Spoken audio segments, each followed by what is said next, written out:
Well, hello everyone. It's 6th of July today. Welcome to another Straight Talking Property podcast. Available on video as well, if you prefer to watch ugly mugs. It's myself, Ashley Banfield, today, Wealth and Success Academy. And recent news announced this morning, stamp duty holiday. Now, we want to analyse what that means for, investors. So the stamp duty holiday, apparently, according to Mr. Sunak, is to rebuild the UK economy. Now, one thing we know is that property is always lent on by the government because it's something that's stable. It's something that they know will increase in value. It's something that's there. It's solid. It's a great investment. One of the reasons, obviously, we all get into property in the first place. Now, what he's saying is that he will raise the property stamp duty tax threshold to as high as £500,000. So at the moment, you start paying at £125,000. You start paying, unless you're a first home buyer.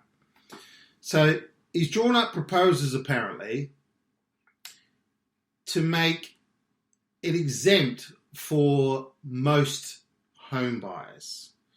Now, does that mean it's only going to be for first home buyers? Or will it be for first home buyers and people wanting to move from their own home to another new home of their own, i.e. their primary residence? Now, that could be that investors don't get included, or people who tend to have or buy or inherit a second home, because there will be stamp duty to pay on that. Now, they are going to be released this week. Now, if they wait until August, then what's going to happen is I think that they will stall the economy. It will stop dead in its tracks. However, on Wednesday, which is the 8th of July, there is supposed to be a mini budget released. Now, if they announce it in that mini budget, which I suspect they will, simply because they've announced this today, and I suspect they've been looking at this a long time, i.e. a couple of weeks at least, to use property to get it working again. So they want to use property, and they want to know that they want people to get moving, if you like, because even myself, I moved my primary residence the day before lockdown. So the day before it was said that you cannot move, you can't, move house, removal list, that type of stuff. So we moved the day before. So we got in by the skin of our teeth. And the good thing about lockdown is we've used this time to be able to do a lot of work on the property. Now, there are a lot of people who were due to move house. They were ready to complete, ready to move over the last 3 months, and it hasn't been able to happen because they haven't been able to move house. Obviously now they can, estate agents, etc., are all open again. Now, we've seen the pubs and hotels and stuff open. This, I suspect, is to get people spending money. Now, it may be that people haven't been able to, or they have dipped into their savings, the money that they were going to use to perhaps move house, and they've saved up the money for the stamp duty. Now those people are like, wow, you know what? We can still move. You can imagine husband and wife, honey, bunny.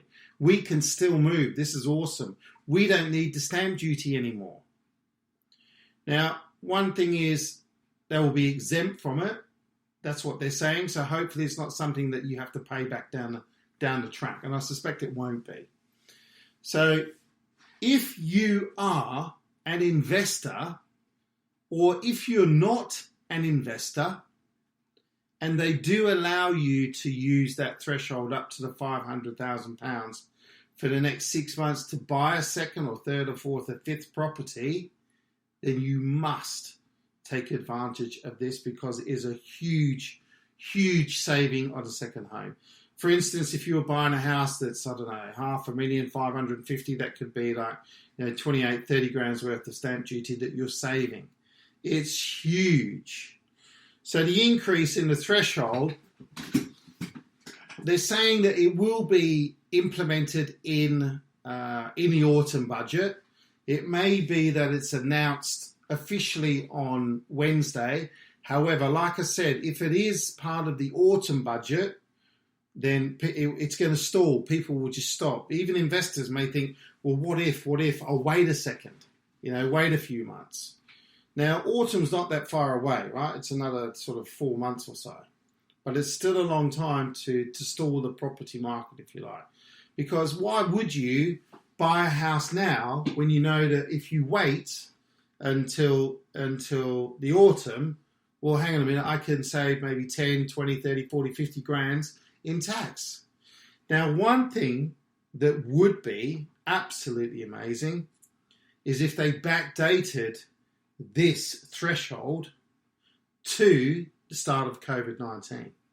In other words, if you did, a month before when COVID started to lock down, but we hadn't officially locked down, if they go back, for instance, to, I don't know, the start of March, then all of those people who've spent that money on stamp duty could perhaps get a refund. I doubt very much the government's going to want to give money back. This is to be able to get money in. However, maybe we can still wish, hope and pray. You never know. I know I'd save a lot of money. So, as I said, it's going to be a temporary measure. The plans are announced on Wednesday. Let's hope that it does kick off on Wednesday. But it also could include a temporary VAT cut for pubs and restaurants and cafes. Now, I have a pub. Hopefully, it also includes the hotels. I don't know. We pay a lot of VAT in the pub. We have a lot of people come in. Obviously, they drink their beers and that type of stuff. So, let's see. Let's see what happens. I'm really hoping that this will kickstart the economy and it won't just stall it and make people wonder what's going on, because the whole, bounce back loans were a little bit disorganised, shall we say, albeit the ones that I know, people, for instance, in NatWest, they applied, they had the money in the bank in 3 or 4 days. Other ones like Metro Bank, people are still waiting, it's taking 6, 7 weeks or more, etc. So the government, they need house prices to be high. They want taxes to be high. They want us to be paying inheritance tax, all these sort of things. Property is a great income source for the government. But let's hope they don't mess this one up. So what else have we got to say? That's pretty much all we've got to say, really, on what's going on with the stamp duty holiday, except for it's announced on Wednesday. We'll probably do a little bit more then. Again, if you're not an investor, start learning now. This is something that could be good for us. It could be something separate that's launched for investors down the track. Landlords have been hit with all the new taxes over the last 4 years, which is all coming into place now.